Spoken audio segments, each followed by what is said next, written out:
You know it was personal. It had nothing to do about spending. This morning, now former House Speaker Kevin McCarthy says he won't run for the position again after his fellow lawmakers ousted him. McCarthy served only 9 months, the second shortest tenure of any speaker in U.S. history. Congressman Matt Gaetz filed that motion to remove him for working with Democrats to pass a bill to keep the government funded. All right, so 8 conservatives joined all the Democrats to remove McCarthy from that post. All of the Texas lawmakers who are now in D.C. voted to keep him. For now, Representative Patrick McHenry of North Carolina will serve as temporary speaker.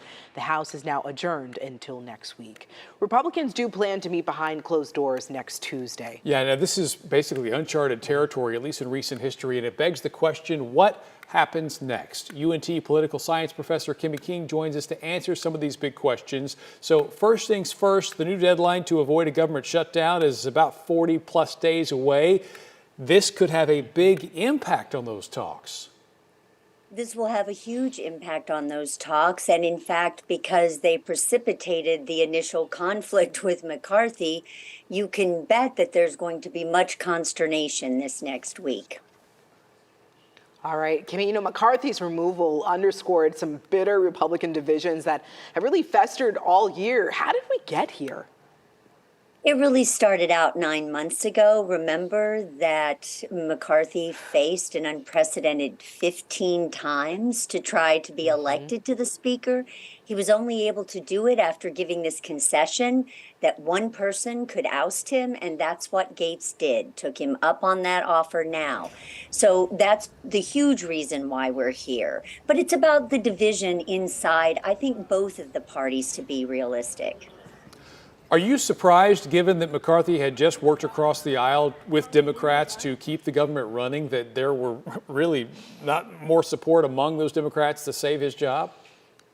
It's actually unprecedented all the way around. It's not such a surprise. I mean, the election for the Speaker of the House can be incredibly vitriolic. Remember, Nancy Pelosi had to fight off Alexandria Ocasio-Cortez from something rather similar. And so you really will not see somehow Democratic cohesion in these moments because it doesn't play to the political song that's going to be beginning in January with the primaries. And that's what this is about. I mean, this is certainly a sign of the chaos reigning there. Any names that you're hearing floating around about who might be the next speaker?